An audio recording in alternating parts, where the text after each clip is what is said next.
I'm Jackie Schertz, and welcome to Hey Listen. Today's topic is deaf workers in a hearing world. We have three guests with us today. First, we have Ray Kenney, then Frank Todesco, and Elizabeth Ewell. The first two are deaf workers, and Liz is the manager of the National Center on Employment of the Deaf. We're going to be talking about deaf workers' experiences in a hearing world and how they can improve their positions and also how we can market ourselves. So please join us back again real soon.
Hello and welcome back. The topic for today is deaf workers in a hearing world. The first thing that comes to mind is that when a hearing manager or employer hires a deaf person, they may feel uncomfortable with them. What's your experience? I think, yes, sometimes they are resistant, sometimes no. It really depends how I or any individual presents themselves. If you let them know up front you're deaf and explain your needs clearly, perhaps a need for interpreting services, explain who you are, your background, qualifications for the job. If that's all explained clearly in the resume, I think there'll be a degree of comfort for sure. At first, they might be a bit resistant, but you can certainly put the hook in quick. And what do you think, Frank? I think it's been my experience.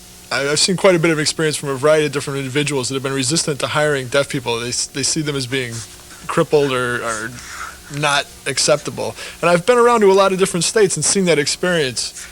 And I've had that experience myself. I've been in the post office. A lot of deaf people tend to work there, and they've made it there. In some places, there's some pockets of resistance there, but it really depends on the individual department. So the post office is known for its history of hiring deaf people, is that right? No, that's not true at all. There are still people that are resistant to it. You hear stories about it, but still there's quite a bit of resistance there to hiring deaf workers. I know about that myself. So what is the reason for this resistance? They've had bad experiences in the past, and some have had good experiences, but it depends on the experiences they've had. It'll depend on what experiences they've had with the deaf workers. If it's successful, then they'll hire more. If it's not, then they'll hire less. That's just my opinion, but that's the way I feel about it. Okay. Now, Liz, what do you think about this? I think both of these gentlemen have raised important issues. Deaf people can be their own best advocate. There's no one who could market themselves better than you. I think the point about there may be a previous history once in a while where a previous deaf worker has not had a good experience, and that may flavor the next person who comes along. Maybe they're not as able to get a job. So being a diplomat, so to speak, is a really important thing for the first deaf person to go into a particular area. So you mean that there's a lot more pressure on the first deaf person that's hired into a particular place or a particular firm. They need to make a real good first impression, and then later on the second deaf person will feel that they've had a good representative in the first employee. I think we all have that responsibility anyway, to show ourselves in the most positive way we can. It's not true only for deaf people, for all of us ourselves, and if we want to move up, we've got to show a positive light. And that would influence opportunities for other deaf people who might want employment there and do that type of work. Okay, I'd like to explain that Ray Kenney is a computer programmer at Eastman Kodak. Frank Todesco has been working with as a machine operator in the post office, sorting various parcels and mail. And as I said before, Elizabeth is the manager of the National Center on Employment of the Deaf at RIT. So if you're the only deaf employee surrounded by hearing employees, how do you feel? Well, yes, I can socialize, I think, especially when there's different social interaction or conversations going on. Sometimes it's tough. For example, you know, at the coffee pot, there might be 4 or 5 people waiting to get coffee and informal conversations going on. And at a time like that, I'm really lost. I can't participate in a conversation when the speaker's changing that quickly. Often I'll just get my coffee and go back to my desk. Occasionally it happens to me. It depends. When I first arrived there, it was very difficult for me to communicate with my coworkers, and we had some fun and gestures and things like that, and it was fun. Sometimes during break we would talk, but then I decided I just needed to sit down and, you know, let them talk, and I would try to figure out what was going on. I would ask them, you know, what's happening, and try to get their attention. So in some ways I bothered them. Now after 4 or 5 months, I began to make friends, and people started to become motivated to learn sign language, and you know, they needed to learn it on their own, and as they did, more people started coming up to me and talking, and that's been my experience, and I'm pretty happy in my workplace right now. The hearing people I work with are wonderful, and they're really motivated, and that's great. So you mean that a deaf person has to be real assertive when they first get in there, be friendly, mime, use gestures, and communicate in any way possible. So Ray, how do you communicate on the job for yourself? Well, I read lips. I'm a very skilled lip reader, and I can speak well, especially dealing with people one-on-one. When you start to get in groups of 2 or 3, though, the conversation just changes too quickly. What I mean is whenever there's more than 2 people, I'd prefer to ask for an interpreter to be brought in, you know, for group meetings, that sort of thing. Sometimes they'll bring out a pad and paper and they'll write, and that's fine. I don't have a pad and paper with me. I never carry one. It's up to them if they want to do that, but they'll carry on a conversation that way, and we'll use gestures and learn sign language, and they'll do what their motivation feels like in order to learn sign language. Some of them are more motivated than others, but it works out. Ah, I see. How about during lunchtime? Do you sometimes join coworkers for lunch, or do you feel more comfortable occupying yourself doing other things? Or occasionally do you feel that lunch may be a waste of time? Yeah, I'd agree with your premise. The noon hour, I often save my lunch hour to the end of the day, and I can go home early. You know, I might go up and during lunch, I can come down 5-10 minutes just for a quick break, and I leave work earlier at the end of the day. Okay, Frank? In our workplace, there's a 30-minute required lunch break. You must take a break and punch out during that time period. And, you know, I'll join the group, even if there's just 1 or 2 people.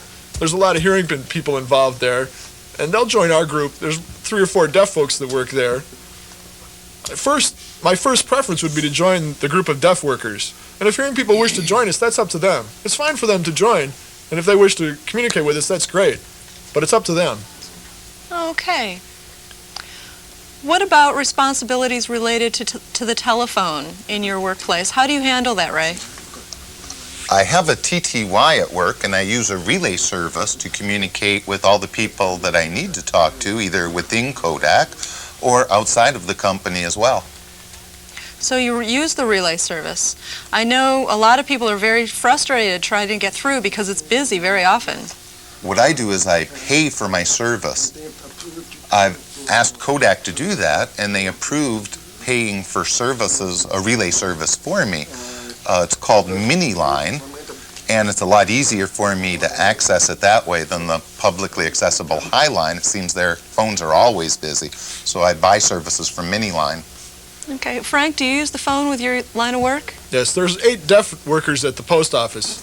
And after a series of complaints and some hassling with our union, we demanded it and described why we needed it and why it was bothersome in our workplace not to have it. So we've gotten 4 now. One's in the lunchroom, one's in the office, and 2 others stationed in the company. We really had to fight for it, and they paid for them, but now they're in, and we use them, we use the phone, just like normal. And we're happy with that now. Okay, so the company has purchased TTYs, and if you need to call in sick, you can get in touch with them then. Before, they didn't have it. I mean, that's just recently arrived that they've installed the TTYs. So Liz, I have a question for you. Related to job interviews, do you counsel people to bring interpreters with them when they have an interview? It's really the choice of the deaf person to decide, do they want to use an interpreter? What we try to do is to encourage students at NTID to think about the issues that are involved. Not all of our students are looking for jobs where there may be skilled interpreters. So that's one issue they need to think about. They also need to consider the environment that they're going into and talking with the prospective interviewer, prospective employer about, I would like to have an interpreter, would this be okay with you? It would help us communicate. So really, the decision is up to the individual to decide, do I want to have an interpreter go with me?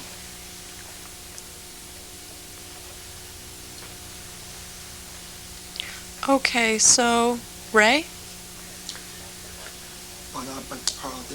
When I've been called in for an interview, I immediately inform them if there'll be any more than 2 hearing people that'll be talking with me at one time. I'll ask that they do have an interpreter available. But I also want to make a point that one of my friends who's deaf was working on a project while he was in college, designed the whole thing from scratch, an electronic project. He doesn't vocalize or talk himself, and he could have used interpreters, but he didn't want to use one during the interview. So he brought that project he designed, opened up from its case, unfolded, and had a variety of mechanical parts that could move paper in with it, and showed that as a demonstration of the type of work he did. I'm impressed with that sort of thing, but myself, I don't use an interpreter during interview. I will sit and use paper back and forth. I will struggle with them with language. Sometimes when I bring in an interpreter, they'll at times make it sound too good for me. So I'd rather use paper and go along with the frustration. I would rather write back and forth and have the experience of what's going to happen in the workplace afterwards be the beginning experience that we have. They'll begin to understand my language, they'll understand the way I communicate with them, and we'll start our relationship there. So you want to display the way you can communicate with them on a daily basis Yes, then from the beginning? Communicate with them naturally. I don't want to use an interpreter. I want, we can have, if we're going to have some philosophical discussion, then I'll bring in an interpreter. But if it's just for an interview and I need to show my skills, then we can do that by writing back and forth. That's a sufficient communication method. So do you feel that there are any situations where having an interpreter with you is a benefit or a positive influence? Like, for example, if you want to discuss something at a very in-depth level, maybe your communication is limited on both sides. Maybe an interpreter could help. Are you speaking about during the interview? Yes, I am. Well, I haven't really used that opportunity myself. Okay, tell you what, we need to take a break for a short moment for a message with our sponsor. Please join us.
Hello again and welcome back. We're talking about deaf workers in a hearing world. And now it seems that our audience is very eager to get in on asking some of these questions. So we have the first volunteer.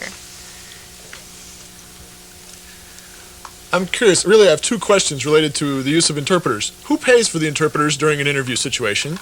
Does the company pay for that? Are they responsible for that? Or is the deaf person responsible for paying maybe up to $25 an hour for that service? And interpreters that are placed in a situation, depending on who they are, depending on who you are and your abilities with language, you may not show yourself out to have the skills that you really have. Your communication level through the language you use, writing back and forth, may indicate that you're not very bright at times. At least that's the perception of hearing people. I agree with you. Oftentimes in an interview situation, vocational rehabilitation will pay for the interpreter. They're really responsible for that. And the hearing people may develop some attitudes about deaf people's language, but that's the way we write, and we need to show ourselves in a positive vein and just do the best we can with our writing skills. Bringing in an interpreter is nice and it makes it really comfortable, but it just doesn't feel right to me inside. I mean, something's missing in my contact with the person. It's almost a distraction to have the interpreter there. I'd rather be one-on-one with the person and write back and forth. I know that my language looks pretty good. I mean, I think I understand how to communicate well. And some deaf people may not have the same skills, but I would rather not bring an interpreter for myself. I don't know. That's just my preference. I'm not sure exactly why I developed that, but it just doesn't feel right. I would rather not have the interpreter and write back and forth. At times I miss conversation, but that's really what I would prefer. Okay, suppose a person is not a client of OVR. Who pays for the interpreter? I think that the company, I've never really had to tap into that, but I think I would certainly ask the company to pay for that. They should have the funds. And I think most government agencies are responsible for that sort of thing. Vocational rehabilitation will certainly pay for that if you're a client of theirs. Well, suppose we're not talking about a large corporation. Suppose we're talking about a small company.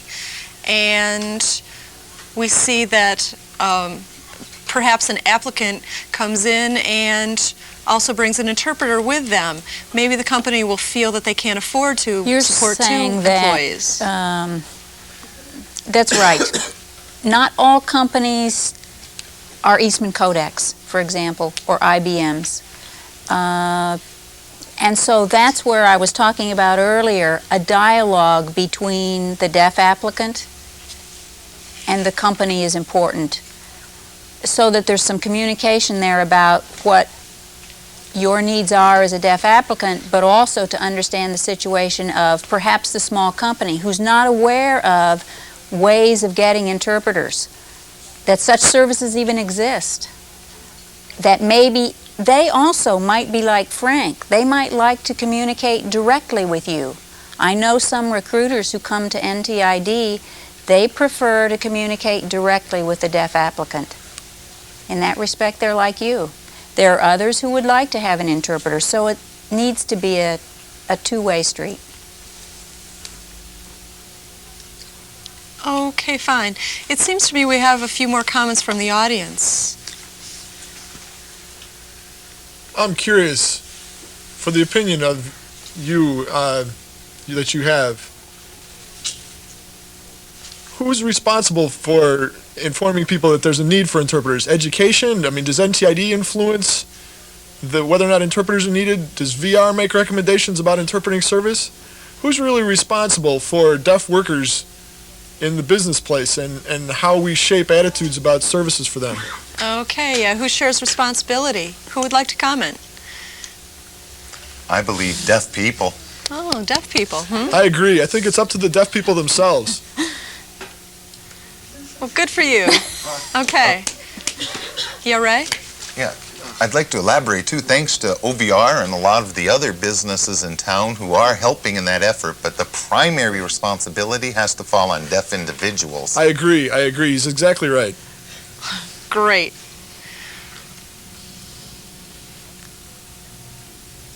So, deaf people who have, good speech reading skills and can use their voice very well, do you feel that they get along better than people who don't have those capabilities? And do you think that they'll get a job more readily than people who don't possess those skills? It's hard to say. Sometimes I feel that that's true.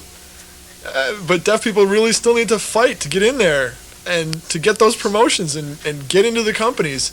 I know at times the people who have better voicing skills, better abilities with their voice, beat me out for jobs, but I just have to keep trying. Okay. Liz, what would you have to say to that? NTID has done some research on that issue, particularly when students are on co-op. And the information that we've collected tells us that the mode of communication is not the issue. It's the attitude, the willingness to communicate. So when two people are willing to communicate, deaf and hearing, it's probably going to happen successfully. Ray, do you have anything to say to that? Oops, I forgot it. Okay. What do you all think? Do you think that people who can speak well have a better chance? Yes. I think the ability to speak sometimes influences a company. They feel that you're more like them. This gesturing and over-exaggerating in order to have communication, some people just don't support that. And I feel that when a person has good voicing skills, people feel more comfortable. The interview's more comfortable with hiring them. I think I saw another hand. Okay, please stand up.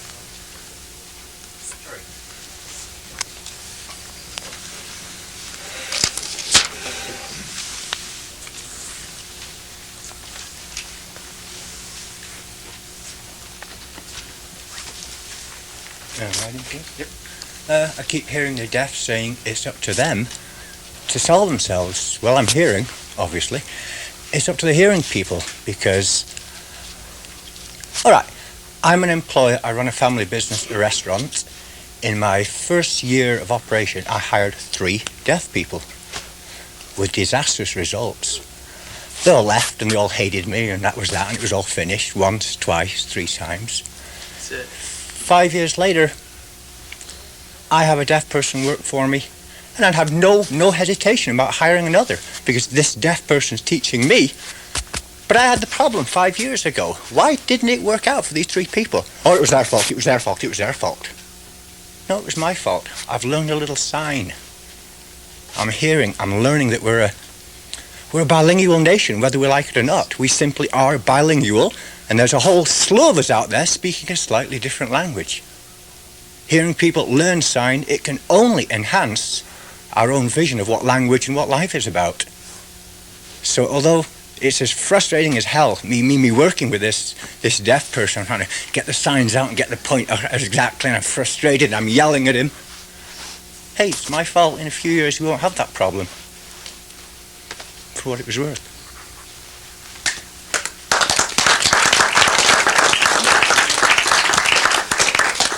Thank you. Okay, I see we have another comment. In your job, when you go into work every day, do you feel that you're able to get promotions, move up the ladder? Or do you feel in some ways that process is slowed down for you because of your skills and communication or your opportunity compared with the hearing people? Do they have more opportunity to move up the ladder than you do, even though your skills may be equivalent? Have you experienced that frustration? Go ahead, Ray. I think the word aggressive or assertive is important in relation to upward mobility, that wanting to get ahead. And I think sometimes hearing people tend to be more assertive than perhaps I am or other deaf people. I'm not sure that being able to hear or being deaf is the issue. I think it's related to assertiveness, and that's an individual characteristic. In my case, most of my communication is done through the computer, communicating electronically through electronic mail. And a lot of the people I interact with don't know I'm deaf. They don't realize I'm deaf. We communicate what I want, what they want, and there's not any frustration that way. They turn out to be surprised that I am deaf. My experience is that your comment is true. the post office and the Army and other, Navy and other places like that, they at times do have bias, but you can get through it and move up the ladder. I mean, you need to fill out the applications and become the senior person in the workplace. I mean, it's tough, but you can make it. You really have to keep fighting and keep signing up and indicate to the people that you want the positions, and at some point you're going to reach a maximum where you're not going to be able to use the phone, or you're going to have to be a supervisor with people that you can't communicate with, where the voice is going to be necessary in order for contacts with a variety of individuals. That perhaps may be the maximum for a deaf person in the workplace. But I think other than that, we're at the same level as a hearing person. So you're saying you can only get up to a particular level, that you can't get beyond a particular level. I want to know, can deaf people become managers? I think my experience is different. I mean, at a certain point, they have to bring in an interpreter, and is the government going to continually pay for that? Is that a concern for you? Yes. I just seem to know better from my experience that it's just not going to happen that way. Well, do you think that the government should be responsible for paying for all of your needs? I don't think the post office should be responsible for all of it. I mean, I'm really not sure what the limit of their responsibility is. So you think they're placing limits on you then? Okay, we have another comment from the audience. During the 1960s, there was a lot more cooperation amongst deaf people. Now we're in the 1980s, and it's a lot tougher. Some people go to school. It's expensive for people to get education. I'm not sure why that happens. I worked for Westinghouse in the past, and we had quite good experience in getting promotion opportunities. They would give us time to work on it. They would teach us. They would bring in interpreters. They had a lot of confidence in me in that situation. But now in the 1980s, it just doesn't seem that way. It seems different. Okay. I'd like to continue with you on the next segment, but we need to take a break right now. Come back.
Okay, we're discussing here deaf workers in a hearing world, and we've just been talking about promotion possibilities, and we have a question related to that. We've had quite a discussion about promotion opportunities available. When a person sort of maxes out in a position or gets to a position where they can't get ahead in the job, maybe they don't make enough effort to do the work in order to reach the top. I think that ability to really strive in your position is what should influence promotion opportunities rather than your ability to hear. Your efforts in the job. I mean, you're a human being, and people are people, so it should be based on their skills and how hard they work. Okay, there are things that make it harder for a deaf person to advance into the upper level position. Like upper level management, an upper level manager needs to supervise employees underneath them. And also use of a telephone can be a stumbling block. And maybe we need to find creative ways to get around communication barriers. But it can be done. There's no true limit to it. So do you have any suggestions to get around it? Well, one thing is I use a relay service and electronic mail. For subordinates who might be computer users, I might have to write memos or have one-to-one contact, face-to-face. There's a variety of different ways. Okay, Frank? In my experience, I work in the post office, and we do a lot of hard work there, and we show that we're doing our work hard, and we try to show the boss that we're doing that in order to get a promotion. In other departments, it's hard for us to make our work known. I mean, in some departments, they have to use the phone, and that's just not possible for me. How would I make that work? How would I get somebody to sort of make my reputation for me in other areas like that? I need to make that. I need to be able to use the phone. I need to be able to make orders and things like that. I wish I could have an interpreter there, but I don't think that's going to work. I mean, one big problem with having interpreting services there is budget. If you want to do it badly enough, you'll make it work. No, the budget in the post office occasionally has freezes, and it just wouldn't be possible. Well, that places limitations on you? You think the reason's the budget? Yes, I feel it does. I mean, even though I fight for it, people say, well, hey, the budget, you're not going to get over that. We don't have the money for that, and there I am, stuck. Then you'll have to find some alternative ways, I suppose I could look for some way, but it's really difficult. Okay, we have someone in our audience who has a comment to make related to this idea. I'd like to ask a question for the two of you. Is one of the reasons you don't want to have an interpreter is because you feel it would maybe threaten your ability in your job? I mean, your job is first, and, even though communication with the interpreter is a lot more fluent, that may not give you a positive image at the workplace. Well, that's a very good question. People often look for a long time to find a job, and once they finally get one, they want to preserve it. They don't want to risk losing it by making what may be viewed as unreasonable demands, like requesting an interpreter. So maybe they're complacent and they just don't get involved. I think it's true what you're saying, Jackie, but it's not true what he's saying. I don't think that people are going to be fired because they asked to bring an interpreter in. I know what my needs are, and I'll fight and struggle for those. I mean, for me personally, I don't think I need an interpreter, and I don't understand people's dependence on it. For all of my meetings where there are more than 2 hearing people involved, I do get interpreters for those meetings, and I make all the arrangements, make the contact with the appropriate people, and interpreters are brought in. Okay. We have another question. Maybe this is a bit off the point. You both seem very competent. I wonder how competent you are in your English skills. I mean, many deaf people aren't competent in English skills or in typing skills. Do the two of you have high skills in English abilities? And my second question, which is fairly important, how do you feel about your job security? Will that influence your job security? What do you mean by that? Do you feel safe in the workplace? Do you feel you won't be laid off, or your job couldn't be threatened by the budget or the economy or the American economy going down the tubes? Is that going to influence your company to let you go? I'd be the first one to say that my written English skills are maybe a little marginal. My wife, I think, knows best. Sometimes I'll leave written notes for her, and she can let me know where I need to make some improvements. But I think when I communicate through electronic mail and email, it's pretty much the same way I talk. It's more spoken English. I don't need a lot of punctuation or a lot of complex sentences. And the grammar is more like spoken English. I just get out my thoughts. Also, there is some software available that you can use on your computer that can check your grammar, your syntax, your style, and, perhaps let you know if you keep using the same phrase or use really hackneyed words. That's an option. You can use that to check on your grammar and your style. Then when you're satisfied something's good enough or perfect, then you send it. Okay, we have another comment. I'm curious, when you communicate with other workers, do you ask them what they're talking about? Is that considered a bother by them? I mean, how do you know what's going on in the workplace? What's on the grapevine at your workplace? Are you addressing that to me particularly? Well, that happens often. I might go into a meeting, or there's some group discussion, or I'm sitting in a group of people and there's a lot of side conversations going on. I don't direct my attention or impact to one person. I might just address the entire group at the same time.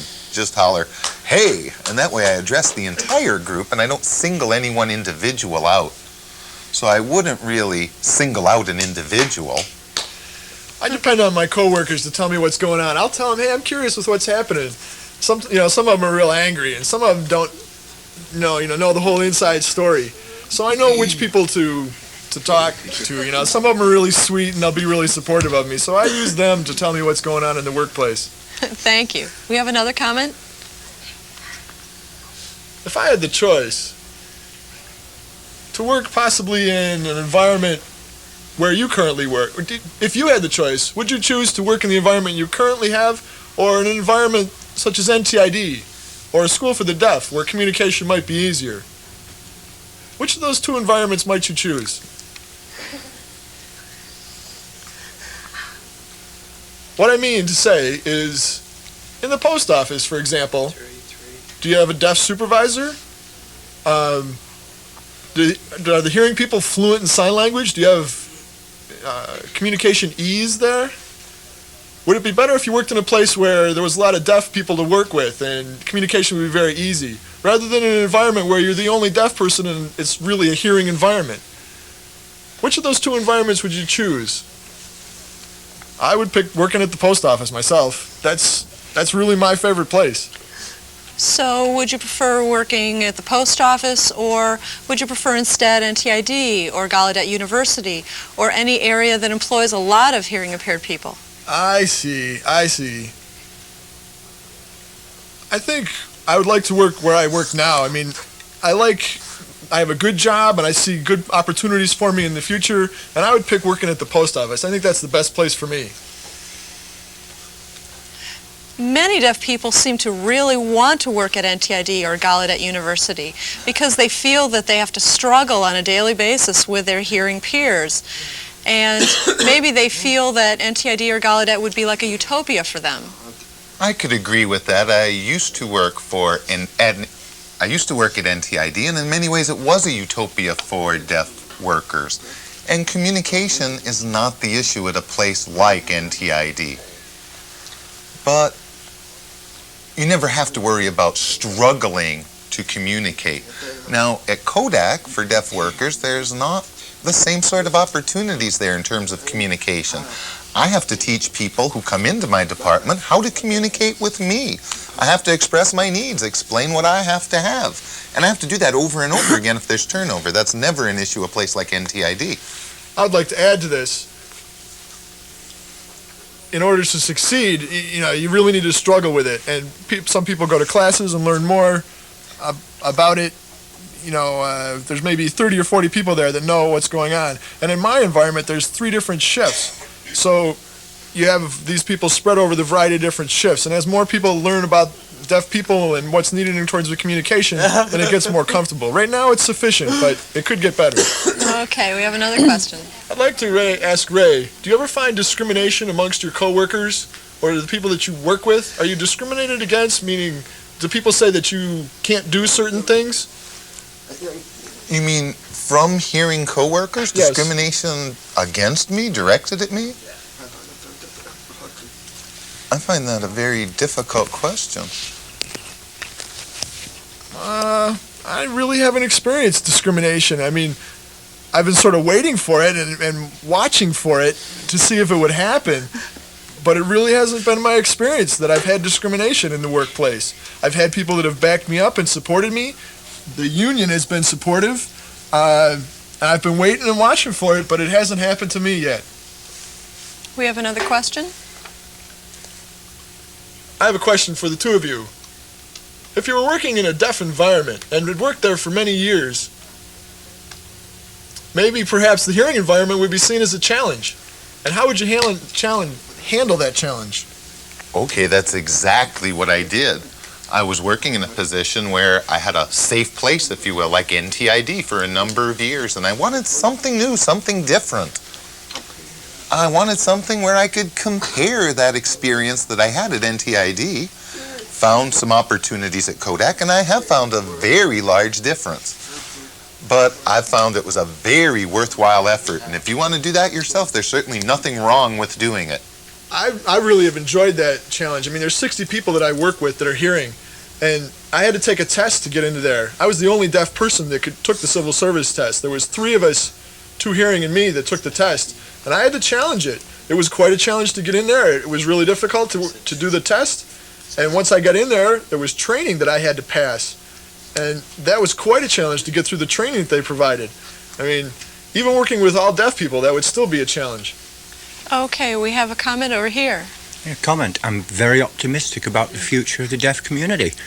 I started hiring some deaf, and I've heard the same thing from everybody tonight. You can't use the Highline here, or the Canadian equivalent. You can't use it. It's always busy.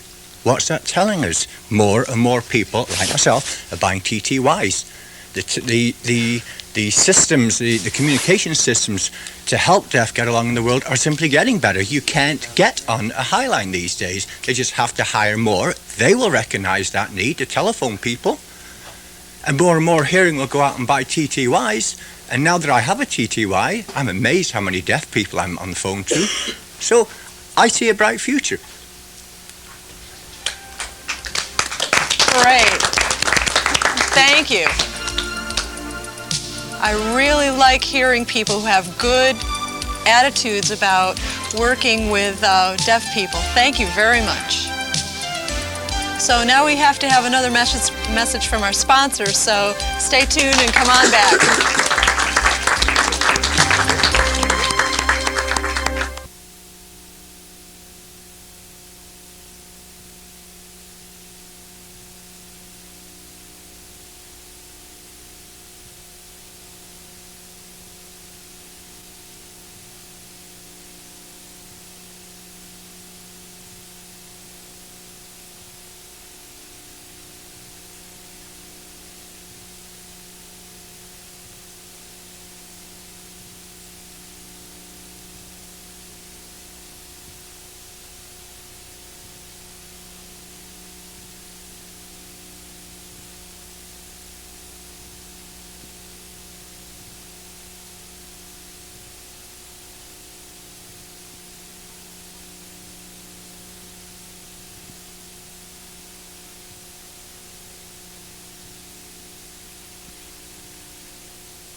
Welcome back.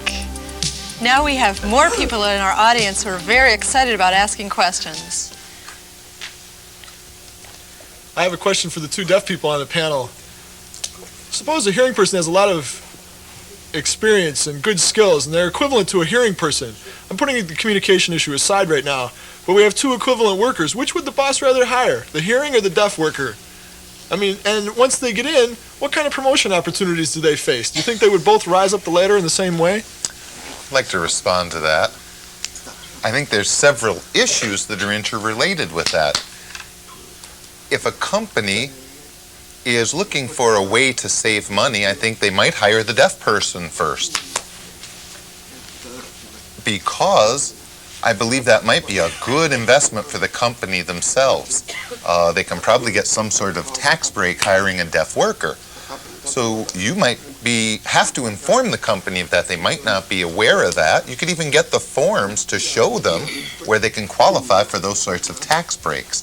That might give you a foot in the door for that job. Okay, related to that question, Liz, what has been your experience in the National Center on Employment of the Deaf?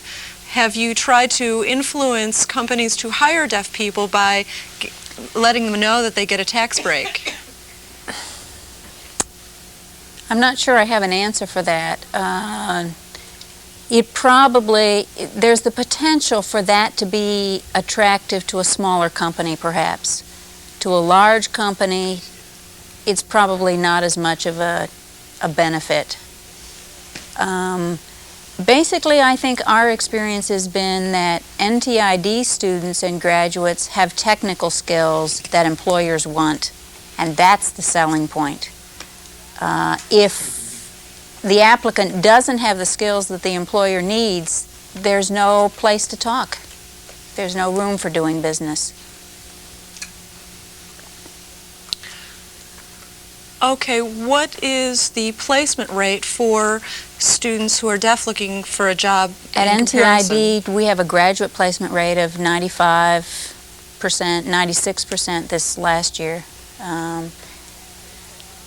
I think that says Wow. that students have appropriate skills and they're able to market themselves. I'm amazed, 96% placement rate. That's shocking. That's wonderful. So all of those students that are placed in employment, Most of the students, when they're going for their first job after graduation, get a job that's related to their major. After that, they're probably like you and I. We may have studied one thing in college and we're doing something else now. But in my mind, that's positive. It means we can transfer our skills that we've learned in school to some other field.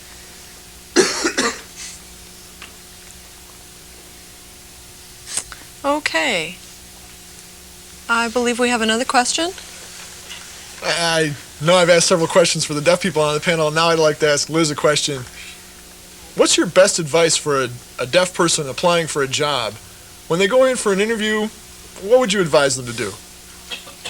So maybe how a deaf person can market themselves in the best possible way? First of all, I think as job applicants, we need to do some homework before we enter the interview.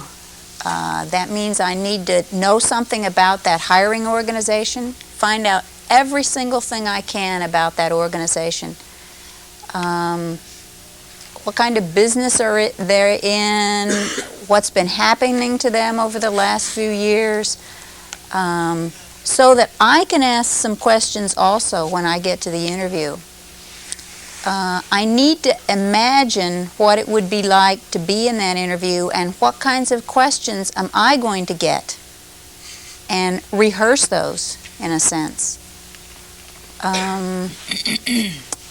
If I had the opportunity before I went for a job interview, I would practice with somebody that was going to be really hard on me, that could play the role of the interviewer and ask me some really tough questions, to give me an opportunity to rehearse again the things that I might face in the real interview. I would give that same advice to anyone who's looking for a job.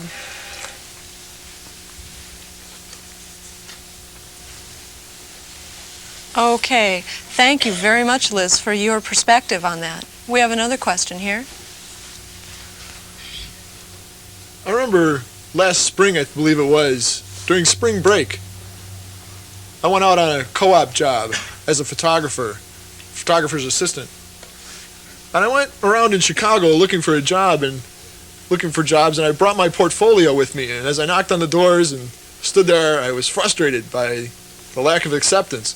I continued showing my portfolio, and I realized that I really had to find some way to market myself. I had really almost had to sell my work. You know, not that they needed to help me because I needed a job and, you know, could they find some place for me? No, I needed to find some way to break through the wall with these people. That's a good perspective. Now we have another question here. Are times changing? Is it now more acceptable to be deaf than it was a few years ago? I don't know, because I'm only sort of fresh into the deaf world, but what I'm seeing is possibly the time to learn skills is not when you're 19 or 20 at Gallaudet or NTID, or maybe the time is when you're in kindergarten, for society to be open-minded enough to say, well, look, here we have a deaf person, okay, full stop, it's another language. Possibly this person should be from this age, learning skills which were more acceptable in the hearing world. I've just noticed very recently an awful lot of deaf people are into computers. I know zilch about computers. I'm not sure of the connection, but everybody I seem to talk to who has a good job, a career, is in the computer world. It's not in teaching English language, that's for sure. So I'm going from one extreme maybe to another. Is it time for deaf to collectively say, right, well, we can concentrate on a different skill from this high? Are we not going to pretend to compete with the hearing world, but to offer it something new, dynamic even, in a quiet way, that they said, look, we're real good at that because we're not distracted by all the rest of the stuff that you hearing are. We can get down, we can do. Is this what's happening in computers? I don't know. I'm very new to it all. But I'm beginning to think that times can change now. We can go out and say, yes, we're deaf, and our kids are going to deaf school and mixed schools, and we're going to offer something different from that high. Is that what's happening?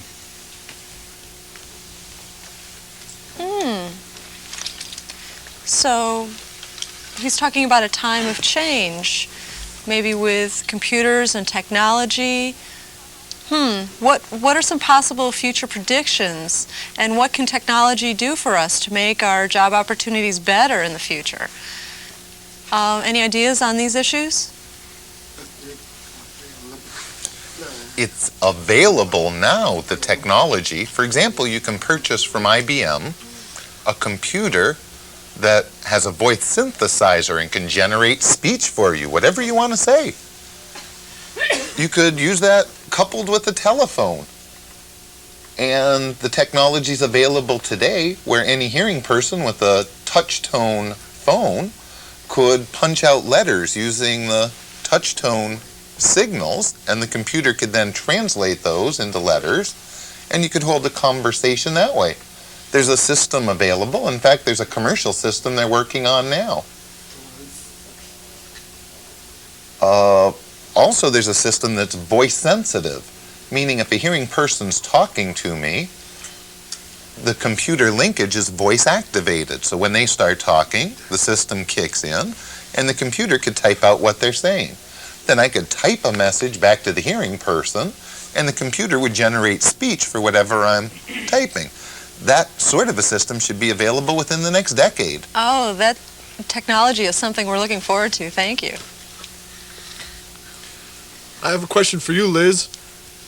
On people's resumes, should people put down that they're deaf, or should they leave that off their resume? So not only resumes, also job applications. We're wondering whether it's better to put it on or leave it off. That's really a question for deaf people to answer. Again, it's their resume, it's their job application.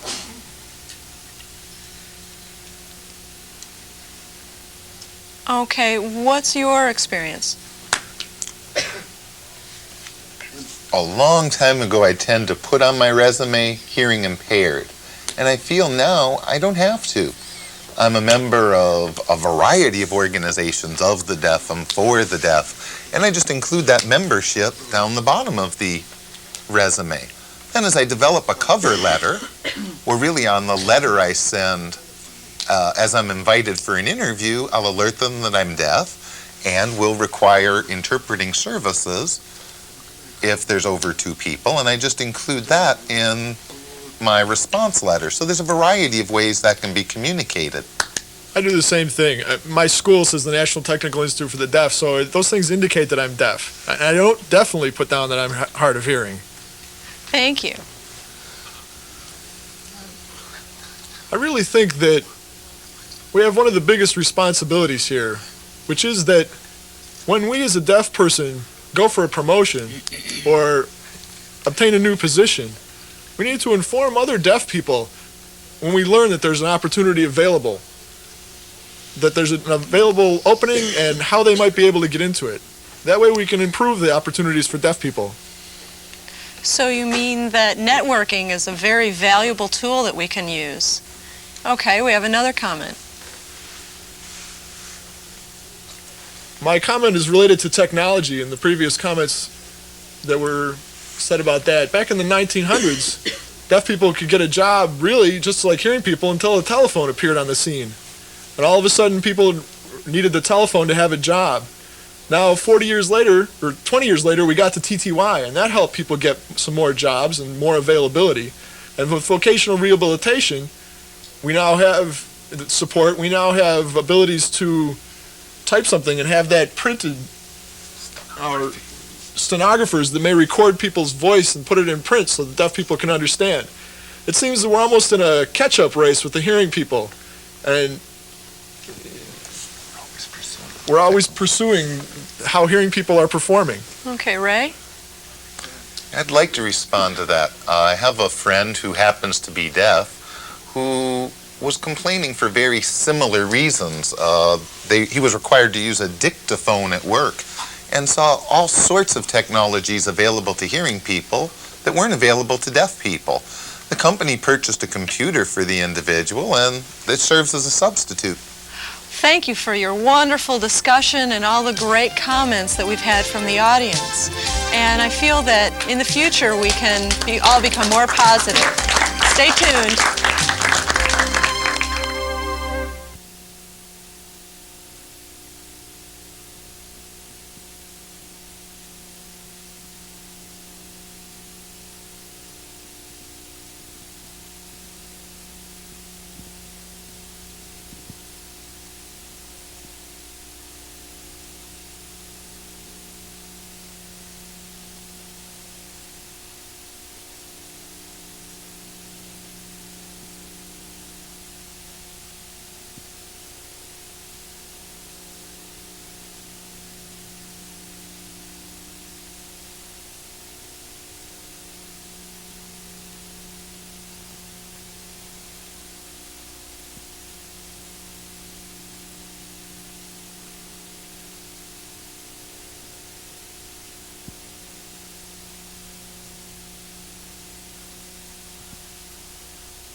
So I want to thank our guests, Ray, Frank, Liz, and our interpreter, Martha.